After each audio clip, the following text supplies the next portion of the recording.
मैं खिड़की पे खड़ी थी और जो मंजर मैं देख रही थी उसे देखने के बाद मेरे रोंगटे खड़े हो गए थे। मेरी बहन शादी की पहली रात थी, वो अपने पति के साथ ऐसी हरकत कैसे कर सकती थी। मुझे लगा कि मैं वहीं ज़मीन में धंस जाऊंगी। आखिर मेरी माँ की परवरिश में कौन सी कमी रह गई थी जो मेरी बहन ने पहली रात ही अपने पति के साथ। कोई मर्द भी ऐसी हरकत करते हुए 100 बार सोचता है। मेरी बहन को तो शायद शर्म छूकर भी नहीं गुजरी थी। मैं हक्का बक्का सी खड़ी थी क्योंकि आज तक मैं अपनी बहन को मासूम समझा करती थी। मुझे लगता था कि उस पर बहुत बड़ा जुल्म हुआ है, लेकिन मुझे क्या मालूम था कि उसके मासूम चेहरे के पीछे कैसी मक्कारी छुपी हुई है। इससे पहले कि मैं और कुछ देख पाती, मुझे किसी की आहट सुनाई दी थी और मैं जल्दी से खिड़की से हटकर उस कमरे में पहुंच गई थी जो मुझे रात गुजारने के लिए दिया गया था। अगर मेरी माँ आज रात मुझे मेरी बहन के साथ यहाँ आने के लिए मजबूर ना करती तो शायद हम कभी ये राज ना जान पाते कि मेरी बहन का घर क्यों उजड़ता था। इससे पहले भी 2 बार उसके तलाक हो गए थे। यह उसकी तीसरी शादी थी। हर बार शादी की रात जब वह तलाक का डब्बा लेकर हमारे घर आती तो रो रो कर बेहाल हो जाती। हम सबको यही लगता था कि इस बेचारी के साथ जुल्म हुआ है, लेकिन यह कोई भी नहीं जानता था कि इन 2 तलाकों के पीछे की असल वजह क्या थी। लेकिन आज की रात इस रात से पर्दा उठ गया था और मैं सारा सच जान चुकी थी। मेरी उम्र 26 साल थी और मेरी सबसे छोटी बहन 22 साल की थी। देखा जाता तो बड़ी होने के नाते मेरी शादी पहले होना चाहिए थी, लेकिन मेरी सिर्फ मंगनी हुई थी और वह भी इसलिए क्योंकि मैं नौकरी करके घर का खर्चा चलाती थी। मेरा मंगेतर असद बहुत अच्छा और हमेशा मुझे सपोर्ट किया करता था। हमारे घर में कोई मर्द नहीं था, इसलिए मुझे ही मर्द बनना पड़ा था। पापा के इंतकाल के बाद मैंने घर संभालना शुरू कर दिया और फिर अपनी छोटी बहनों की जिम्मेदारियां भी खुद ही उठा ली थी। उन दोनों को बीए तक तालीम दिलवाने की बाद मैंने उनकी शादी का बीड़ा उठा लिया और जैसे तैसे पैसे जमा करने लगी ताकि उन्हें इज्जत के साथ रुखसत करके बड़ी बहन होने का हक अदा कर सकूं। मेरे बाद वाली बहन जो 24 साल की थी, उसकी शादी मैंने अपने ऑफिस में ही काम करने वाले एक लड़के से करवाई थी। वो अपनी शादीशुदा जिंदगी में बहुत ही खुश थी, लेकिन उससे छोटी वाली बहन निशा के साथ ना जाने किस्मत ने कैसा खेल खेला था कि वो बार बार बसते ही उजड़ जाती थी। जो पहली बार उसका रिश्ता आया तो लोग बहुत ही अच्छे थे। लड़के की नौकरी भी ठीक ठाक थी और दिखने में भी स्मार्ट था। बस यही सब देखकर मैंने रिश्ता पक्का किया था। पापा के बाद जब सारी जिम्मेदारी मेरे कंधों पे पड़ी तो फिर माँ ने ये सारे फैसले भी मुझ पर छोड़ दिए थे, क्योंकि वो बहुत ही सीधी सादी सी थी। उन्होंने तो कभी बगैर ज़रूरत घर से बाहर कदम भी नहीं रखा था। माँ को लगता था कि मुझे दुनियादारी की समझ उनसे ज़्यादा है, इसलिए बेटियों के रिश्ते जैसे बड़ी जिम्मेदारियाँ भी माँ ने मेरे हवाले कर दी थी। बड़ी बहन की शादी भी मेरी ही पसंद से की गई थी, इसलिए मैं बहुत मुतमैन थी कि मैंने अपनी बहन के हक में अच्छा फैसला किया है। इसलिए जब निशा की शादी की बात आई तो मैंने उसके लिए भी बहुत देखभाल का रिश्ता देखना शुरू किया। रानू को उसके लिए चुन लिया। मुझे उसमें कोई भी बुराई नहीं थी। वो लोग बहुत खुश दिली से रिश्ता लेकर खुद हमारे घर आए थे। सानू की बहन ने निशा को सानू के लिए पसंद किया था। रिश्ता पक्का होते ही सानू ने खुद ये बात की थी कि उसे हमसे दहेज भी कुछ भी नहीं चाहिए, वो सादगी से शादी करना चाहता है। और ये बात सुनकर मुझे बहुत अच्छा लगा था कि वो दहेज जैसी चीज़ के खिलाफ है। अक्सर मैंने रिश्ते वालों को बहुत लालची देखा था और ज़्यादातर लोग तो रिश्ता होने से पहले ही पूछ लेते हैं कि आप शादी में क्या दोगे, लेकिन उसकी बात ने मेरा दिल जीत लिया था। मुझे लगा था कि सानू से ज़्यादा बेहतर और अच्छा रिश्ता निशा के लिए कोई और हो ही नहीं सकता, लेकिन शायद मेरी यही गलतफहमी थी। मैंने अपने मंगेतर असद को भी सानू से मिलवाया था और असद का कहना था कि सानू वाकई बहुत ही अच्छा लड़का है। शादी से पहले 3-4 बार हमारी उसके घर वालों से बाकायदा मुलाकात हुई थी। हमें तो हर बारी वो लोग बहुत अच्छे लगे थे और फिर मैंने अपनी हैसियत के मुताबिक थोड़ा बहुत दहेज जमा करके निशा की शादी सानू के साथ करवा दी। मेरी बहन बड़ी धूमधाम से रुखसत हो गई थी क्योंकि सानू ने अपनी तरफ से शादी पर बड़ा खर्चा किया था। निशा के कपड़ों से लेकर हर चीज़ बहुत ही अच्छी थी, लेकिन वो कहते हैं ना कि खुदा उन चीज़ों को बरतना भी नसीब करे, ऐसी दुआ देनी चाहिए। मगर मेरी बहन को कोई भी चीज़ बरतना नसीब नहीं हो सकी। निशा की रुखसती करने के बाद भी मैं और मेरी माँ सुकून से बैठे थे। सोनी अपने घर वापस चली गई थी। उसके बच्चे छोटे थे इसलिए वो हमारे घर ज़्यादा नहीं ठहरा करती थी। रुखसत के बाद मैंने और माँ के साथ खाना खाया और माँ ने चाय बनाई और मेरे हाथ में पकड़ा कर कहने लगी, तुमने अपने बाप के जाने के बाद सही मायनों में औलाद होने का हक अदा किया है। आज मैं बहुत खुश हूँ। खुदा ने भले ही मुझे बेटा नहीं दिया, लेकिन बेटे से ज़्यादा अच्छी बेटी दी है। मैं बड़े लाड से माँ की गोद में सर रख कर लेट गई। माँ कहने लगी, अब तुम अपने शादी के बारे में सोचो। बहनों के बारे में बहुत सोच चुकी हो। अब वो दोनों अपने घरों की हो गई है। मैं अपनी शादी की बात सुनकर खिलखिलाकर हंसी थी और घर का दरवाज़ा बज उठा था। माँ ने हैरत से मेरी शक्ल देखी और कहने लगी, रात के इस पहर कौन आया है? सारे कामों से फ्री होकर हमें 2 बज गए थे और उस वक्त दरवाजे पर किसी का आना बहुत ही अजीब बात थी। मैंने माँ से कहा कि चले साथ चलकर देखते हैं। मैं और माँ दरवाजे पर पहुंचे और आवाज़ देकर पूछा, कौन है? तो दरवाजे के बाहर से निशा की लरजती हुई आवाज़ सुनाई दी। वो कहने लगी, दरवाज़ा खोले आप ही। मैं हूँ। निशा की आवाज़ सुनकर मेरे होश उड़ गए। मैंने जल्दी से दरवाज़ा खोला और तो वो अपना एक बैग पकड़े अंदर आ गई थी। मैंने घबराकर पूछा, क्या हुआ है? तो तेज तेज रोने लगी और मेरे गले लग गई और फिर ऐसी खबर सुनाई कि मेरी जान निकल गई। कहने लगी, आप ही, सानू ने मुझे तलाक दे दिया है। उन्होंने यह शादी मजबूरी में की थी। वह खुश नहीं थे, इसलिए मौका मिलते ही उन्होंने मुझे तलाक देकर अपने घर से निकाल दिया। अपनी बहन की खुशी की खातिर उन्होंने शादी तो कर ली थी, लेकिन उसे निभाना नहीं चाहते थे। निशा की बात सुनकर मेरी हालत खराब हो गई। एक बाप की जगह बाप बनकर बहन को रुखसत करना बहुत मुश्किल काम था। इस शादी की नाकामी को मैं अपनी नाकामी समझा करती थी, क्योंकि शायद मैंने ही सही लड़के का चुनाव नहीं किया था। मेरी बहन के आंसुओं ने मेरा दिल दुखा दिया था। मैंने हाथ जोड़कर उससे माफ़ी मांगी कि यह सब मेरी गलती है। शायद मुझे सानू को अच्छी तरह जान लेना चाहिए था। उसने कुछ भी ना कहा, वो बस रोते ही रही। माँ कहने लगी कि अभी भी इसी वक्त जाकर पता करते हैं कि उन्होंने हमारी बेटी के साथ ऐसा क्यों किया। लेकिन इससे पहले ही निशा ने माँ का हाथ पकड़ लिया और कहने लगी, उनके घर जाने की कोई ज़रूरत नहीं है। मैं नहीं चाहती वो आप लोगों के साथ बदतमीजी करे, क्योंकि उसने मेरे साथ भी बहुत बुरा सलूक किया है। और तो और अब अपने घर वालों के सामने उसने मुझे ही बदकिरदार ठहरा दिया है। वहाँ जाकर सिवाय हमारी बदनामी के और कुछ नहीं होगा। तलाक होनी थी तो हो चुकी है, अब किसी बात का कोई फायदा नहीं रहा। मैंने हैरत से पूछा, लेकिन उसने तुम्हें तलाक दी क्यों? अगर तुम उसे पसंद नहीं थी तो शादी से पहले ही यह बात बता सकता था ना। उसने तो शादी पर खूब खर्चा किया था। फिर इस तलाक के पीछे क्या वजह है? मेरी बात सुनकर निशा ने अजीब सी नज़रों से मुझे देखा और कहने लगी, बता तो चुकी हूँ ये सब कुछ। उसने सिर्फ अपनी बहन की खुशी की खातिर उसने दिखाने के लिए ये सब किया था और फिर मुझे तलाक देकर अपनी बहन के सामने मेरे किरदार को दागदार कर दिया और सबसे यह भी कहा कि मैं किसी और को पसंद करती हूँ। यह सुनकर मेरा खून खौल उठा था, लेकिन फिलहाल मुझे निशा को संभालना था। मैंने और माँ ने निशा को हौसला दिया और सारी रात हम खामोशी से अपनी जगह आंसू बहाते रहे। कुछ देर पहले वाला सुकून पूरी तरह से खत्म हो गया था और हमारे दिलों में एक तूफान ने जन्म ले लिया था। एक बेचैनी थी जो मुझे खाए जा रही थी कि आखिर रानू इतनी घटिया हरकत कैसे की थी। वो तो बहुत ही सुलझा हुआ और समझदार लड़का था। मालूम होता तो कैसे कोई मर्द एक ही रात में अपनी बीवी को तलाक दे सकता है। ये वो बातें थी जिन्होंने मेरी आंखों से नींद उड़ा दी थी और शायद हमारे घर का सुकून भी, क्योंकि अगली ही सुबह ये खबर सारे मोहल्ले में फैल गई कि आधी रात को निशा तलाक लिए वापस लौट आई है। मोहल्ले वाले हमारे घर आए और तरह तरह की बातें बनाने लगे। माँ ने खुद सबके सामने निशा के ससुराल वालों की खूब तारीफें की थी, खासकर दहेज न लेने पर सानू की भी। अब उन्हीं लोगों के सामने सानू और उसके घर वालों की बुराई करना बहुत ही मुश्किल था। किसी को भी हमारी बात पर यकीन नहीं आ रहा था। हर कोई हैरत से कह रहा था कि जिस लड़के ने दहेज ना लिया हो वो भला बिना वजह तलाक क्यों देगा। लोगों की बातें सुनकर निशा बहुत ही ज़्यादा दुखी हो गई थी।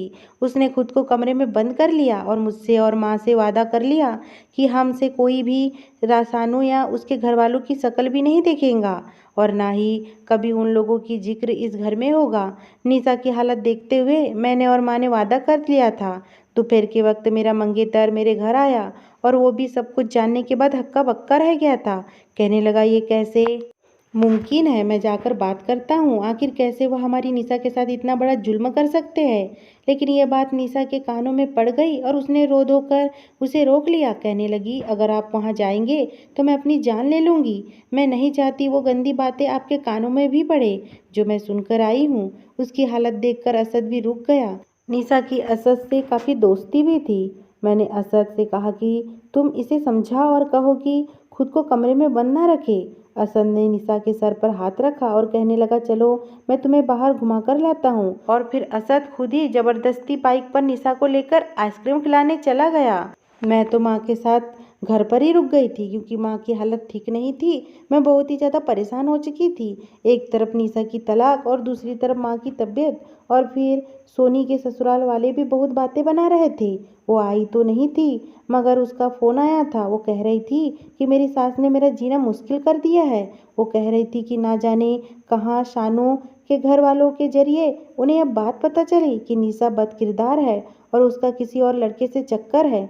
मैंने सोनी को तसल्ली दी और कहा कि तुम अपना घर बार देखो, यहाँ सब कुछ देखने के लिए मैं मौजूद हूँ। लेकिन सच तो ये था कि मैं खुद ही टूट चुकी थी। काफ़ी देर बाद असद और निशा लौटे तो निशा का मूड काफ़ी अच्छा हो गया था। उसके हाथ में आइसक्रीम थी। वो मेरी तरफ बढ़ाकर कहने लगी, आपने भी कल से कुछ नहीं खाया है, अब आप ये खाए। उसके चेहरे पर हल्की सी मुस्कुराहट थी और यह मुस्कुराहट देखकर मुझे सुकून हो गया था। वो अपने कमरे में चले गई तो मैंने असद का शुक्रिया अदा किया। असद कहने लगा कि निशा को इस वक्त दिलजोई की ज़रूरत है। तुम कोशिश करो कि ज़्यादा वक्त उसके साथ गुजारो। असद की बात सुनकर मैंने सर झुका लिया। मैं नौकरी करती थी और अगले ही दिन से मुझे नौकरी पर जाना था। मैंने असद से कहा कि तुम ही घर आकर उसके साथ कुछ ही देर बैठ जाओगे तो उसका दिल बहल जाएगा। और फिर तेजी से दिन गुजरने लगे। अक्सर ही असद मुझे फ़ोन पर बताता कि वह मेरे घर में है और निशा के साथ बातें कर रहा है। यह सुनकर मुझे तसल्ली हो जाती थी कि निशा कम से कम असद की कंपनी में खुश तो है। उस रात के बाद से अब तक हम में से किसी ने सानू से कोई बात नहीं की थी। मेरी शादी भी टल गई थी क्योंकि अब मुझे फिर से निशा के बारे में सोचना था। निशा के तलाक को 2 महीने ही गुजरे थे कि उसके लिए फिर से बहुत ही अच्छे सा जगह से रिश्ता आ गया। वह लोग असद के जानने वाले थे और रिश्ता असद के जरिए ही आया था। लड़का असद का दोस्त था और असद ने उसे निशा की पहली तलाक के बारे में सब कुछ बता दिया था। उसे निशा के तलाक पर भी कोई एतराज़ नहीं था। मैं इस रिश्ते का सुनकर कुछ हिचकिचाए रही थी क्योंकि पुराने मामले को भी अभी ज़्यादा वक्त नहीं गुजरा था और मुझे नहीं लगता था कि निशा शादी के लिए राजी होगी। लेकिन असद के बार बार कहने पर और माँ ने निशा को रिश्ते के बारे में बताया तो मुझे हैरत हुई। उसने बिल्कुल भी कोई ऐसा रिएक्शन नहीं दिया था जो मुझे लग रहा था। उसने बड़े सुकून से मेरी बात सुनी और कहने लगी, आप ही अगर आपको ठीक लगता है तो मुझे कोई एतराज़ नहीं है। मैं तो चाहती हूँ कि जल्दी मेरा घर बसे ताकि आप भी अपनी ज़िंदगी की खुशियाँ हासिल कर सके। निशा की बात सुनकर मुझे खुशी हुई थी कि उसे मेरी खुशियों का ख्याल था और मेरी खातिर वो अपना पास्ट भूलने को भी तैयार थी। मैंने असद से कहकर उन लोगों को बुलवा लिया। वो लोग भी बहुत अच्छे थे। लड़के का अपना बिजनेस था, पैसे वाले थे, किसी भी चीज़ की कोई कमी नहीं थी। असद ने कहा कि लड़का बहुत अच्छा है, छानबीन की भी है तो ज़रूरत नहीं है कि फिर असद के कहने पर मैंने आंखें बंद करके निशा का रिश्ता पक्का कर दिया। वो लोग जल्दी शादी करना चाहते थे और मैं भी यही चाहती थी कि निशा किसी नए रिश्ते से जुड़कर पुरानी बातों को भूल जाए। इसलिए 4 लोगों के बीच हमने खामोशी से निगाह पड़वा दिया। ना ही किसी मोहल्ले वाले को दावत दी और ना ही खानदान में ढिंडोरा पीटा। निशा रुखसत होकर अपने ससुराल चली गई और मेरी माँ परेशानी से दुआ मांगने लगी थी कि इस बार निशा अपनी शादीशुदा ज़िंदगी में बस जाए। मैं भी खामोशी से कोने में बैठ गई थी। पता नहीं क्यों मेरा दिल बहुत ज़्यादा बेचैन हो रहा था। ऐसा लग रहा था कि जैसे कुछ बुरा होने वाला हो। मैंने असद को फ़ोन मिलाया तो वो कहने लगा, फिक्र ना करो, अमन बहुत ही अच्छा आदमी है, सालों से मेरा दोस्त है, उसके घर वाले भी बहुत अच्छे हैं, निशा को कोई तकलीफ नहीं होगी। असद की बात सुनकर मुझे इत्मीनान हो गया था। मेरा ध्यान बटाने के लिए वो कहने लगा, अब हमारी शादी की तैयारी शुरू हो जाए। तुम्हारे इंतज़ार में मेरी उम्र निकलती जा रही है। और उसकी बात सुनकर मैं मुस्कुरा पड़ी और फिर हम दोनों बातों में बिजी हो गए। 2 घंटे गुजरे थे कि घर का दरवाज़ा ज़ोर ज़ोर से बजने लगा। इस बार तो मेरा दिल धड़कना भूल गया था। मुझे खौफ आ रहा था कि कहीं मैं दरवाज़ा खोलूं तो सामने निशा ना खड़ी हो। और भी कभी कभी कुछ ख्याल सच साबित हो जाते हैं। मैंने जाकर दरवाज़ा खोला तो रात के 1 बजे निशा दरवाजे पर खड़ी थी और उसका हाल पहले से भी ज़्यादा बुरा था। रो रो कर उसकी आंखें लाल हो गई थी। वह आते ही फर्श पर बैठ गई और अपने बाल नोचने लगी और कहने लगी, ना जाने मुझसे कौन सा गुनाह हुआ है कि हर कोई मुझे बद किरदार कहता है, जबकि मैंने तो कोई गुनाह नहीं किया। मैंने जल्दी से आगे बढ़कर निशा को थामा था और उससे पूछा कि अब क्या हुआ है। वो कहने लगी, फिर मुझे तलाक हो गया है, फिर मेरे दामन पर दाग लग गया है, मेरे माथे पर कालिक मल दी गई है।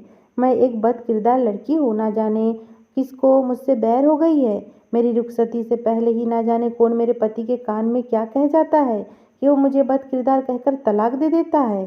सानू ने ये कहकर मुझे छोड़ा था कि वो किसी और में दिलचस्पी रखता है, लेकिन दुनिया के सामने उसने भी मुझे बद किरदार ठहरा दिया था। और इस बार अमन ने साफ साफ यही कहा है कि मैं बद किरदार हूँ और वो मेरे साथ नहीं रहना चाहता। लगता है कि सानू ने ही कोई गलत हरकत की है। यह कहकर वो रोने लगी और मैं सर पकड़कर बैठ गई। मैंने गुस्से से निशा से कहा कि अगर तुम हम में से किसी को भी सानू से बात करने देती तो आज ये सब ना होता। मेरी बात सुनकर बच्ची जैसे चिल्लाने लगी, अपना सीना पीटने लगी। माँ ने मुझे समझाया कि ये वक्त बहन को बुरा कहने का नहीं है, इसे संभालने की कोशिश करो। और फिर एक बार फिर हम दोनों माँ बेटी मिलकर अपनी टूटी हुई निशा को संभालने लगे। असद जो फ़ोन पर दूसरी तरफ मौजूद था, उसे भी सब कुछ पता चल गया था। वो भी फौरन हमारे घर चला आया था। उसे तो यकीन ही नहीं आ रहा था कि अमन ने निशा को तलाक दे दिया है। वो तो अब भी अमन की तारीफें कर रहा था कि वो तो बहुत ही अच्छा है, वो ऐसा नहीं कर सकता। मैंने असद का कॉलर पकड़ लिया और उससे कहा कि मैंने आंखें बंद करके तुम्हारी हर बात पर एतबार किया था। तुमने कहा कि अमन बहुत ही अच्छा लड़का है। तुम बताओ कि यह सब क्या है। जाओ जाकर अपने दोस्तों से सवाल जवाब करो। ये सुनते ही निशा गुस्से से मेरी तरफ आई और कहने लगी, क्यों आप बार बार मेरे जख्मों को कुरेदने की बात करती है। नहीं जानना हमें कुछ भी, और ना ही अमन से कोई बात करने की ज़रूरत है।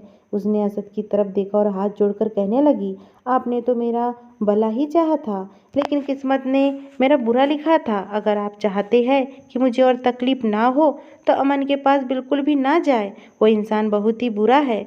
असद निशा को संभालने लगा और मैं खामोशी से एक तरफ बैठ गई थी। मेरे पास कहने के लिए शायद लफ्ज़ भी ना बचे थे। जैसे जैसे असद ने सारी रात निशा के दिल जोई की थी और उससे वादा भी किया था कि वह अमन के पास नहीं जाएगा। हमारे घर में खामोशी ठहर गई थी। कोई किसी से बात नहीं कर रहा था। हम अपने कमरे में बंद थे और निशा अपने कमरे में। मैंने असद से बात करना छोड़ दी थी। मेरा दिल उसके तरफ से खराब हो गया था और वो जब भी आता था तो निशा के साथ ही बैठकर वापस चला जाता था। पहली बार मेरी बहन मेरे गलत फैसले की भेंट चढ़ी थी और दूसरी बार मेरे मंगेतर के गलत फैसले की।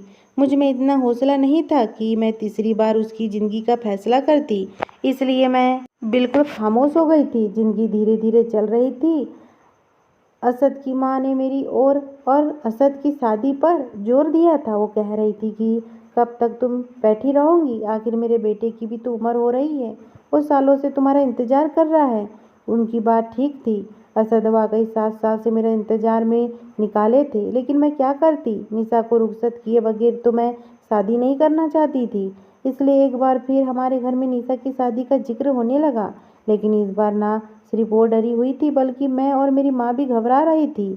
सोनी की सास ने इस कदर परेशान कर दिया था कि वो तो अब हमारे घर का चक्कर भी नहीं लगा रही थी। निशा खूबसूरत थी और इसलिए एक बार फिर उसके लिए रिश्ता आना शुरू हो गए थे। उसकी दूसरी शादी से तो बहुत ही कम लोग वाकिफ थे, इसलिए शायद अच्छे भी रिश्ते आ रहे थे। अब मैंने ये फैसला माँ पे छोड़ दिया। माँ ने बहुत देखभाल के करके अच्छे और शरीफ लोगों में निशा का रिश्ता पक्का कर दिया। हैरत की बात थी कि निशा को अभी भी कोई एतराज़ नहीं था। वो डर जरूर रही थी, लेकिन उसने इनकार नहीं किया था। और फिर उसकी रुखसती का वक्त आया तो माँ ने एकदम ही लड़के वालों से कह दिया कि मेरी बड़ी बेटी भी साथ जाएंगी। हमारे घर में ऐसी ही रस्म है। ये सुनकर पहले तो वो लोग हैरान हुए थे, लेकिन फिर वह मुझे अपने साथ ले गए। मेरी माँ ने मुझे कान में कह दिया था कि तुम्हें भेजने का मकसद यही है कि अपनी आंखें और कान खोलकर यह मालूम करो कि आखिर तुम्हारी बहन के साथ ऐसा क्यों हो रहा है। क्या कोई हमारा दुश्मन है या फिर कोई जानबूझकर निशा का घर उजाड़ना चाहता है। मेरी माँ को लग रहा था कि यह कोई खानदान वाला है जो हमसे दुश्मनी निकाल रहा है। जब मैं निशा के साथ उसके ससुराल पहुंची तो निशा ने मेरे साथ बिल्कुल ही अजीब सा सलूक किया। कहने लगी, आप ही अपने कमरे में जाकर सो जाइए। अजीब बात है, माँ ने आपको मेरे साथ भेज दिया। मैं तो ससुराल वालों के आगे पहले ही दूसरी शादी पर शर्मिंदा हूँ, अब आपके आने और पर ज़्यादा शर्मिंदगी हो रही है। ये लोग क्या सोचेंगे हमारे बारे में। मैंने निशा से कहा कि ऐसी कोई भी अनोखी बात नहीं है, पहले ज़माने में ऐसी ही रस्म हुआ करती थी। निशा कहने लगी, जो भी है ये मेरा ससुराल है, आपको यहाँ किसी से बात करने की कोई ज़रूरत नहीं है, आप अपने कमरे में जाकर आराम करें। निशा का रवैया और लहजा दोनों ही बिल्कुल बदले हुए थे। मुझे अपनी ये बहन निशा नहीं लगी थी, इसलिए मैं कुछ चौंकी थी और फिर मैंने फैसला किया कि किसी न किसी तरह मैं सच जानकर रहूंगी। निशा और उसका पति कमरे में गए तो मैं भी पीछे से घूमकर खिड़की की तरफ पहुंच चुकी। यह ऊंचा सा रोशनदान था। मैं गमला रखकर उस पर खड़ी हो गई और मुझे अंदर का मंजर नजर आने लगा और दोनों पति पत्नी की आवाज़ भी सुनाई देने लगी। यह बहुत गलत बात थी, लेकिन अपनी बहन के घर को बसाने के लिए मैं यह हरकत कर बैठी थी। शादी सादगी से हुई थी, इसलिए घर में ज़्यादा मेहमान नहीं थे। घर वाले भी अपने अपने कमरों में बंद थे। किसी ने मुझे यहाँ आते नहीं देखा था। और फिर मैंने देखा कि मेरी बहन अपने पति से तलाक मांग रही थी और उससे कह रही थी कि मैं किसी से और को पसंद करती हूँ। मेरी बड़ी बहन ने अपनी जान छुड़वाने के लिए मेरी शादी आपके साथ करवा दी है। या तो आप मुझे तलाक दे दे, नहीं तो मैं वहाँ जाकर आपके ऊपर नामर्द होने का इल्ज़ाम लगा दूंगी। पहले तो वो लड़का हक्का बक्का रह गया और फिर बार बार मेरी बहन जिद करने लगी, तो फिर वो बड़ी खामोशी से मेरी बहन को देखने लगा। इससे पहले कि मैं आगे का मंजर देख पाती, किसी के कदमों की आहट सुनकर मैं वापस अपने कमरे में भागी। और फिर कुछ ही देर बाद मेरी बहन अपना सामान लिए अपने कमरे से निकली थी और मेरे पास आकर गुस्से से मेरा हाथ पकड़ा और कहने लगी, चलिए यहाँ से, यह इंसान मेरे काबिल ही नहीं है। मैंने अपनी बहन को नफरत से देखा और पूछा कि क्या हुआ है। वो कहने लगी, उसने भी मुझे तलाक दे दिया है। यह कहते हुए उसका चेहरा बिल्कुल सपाट था।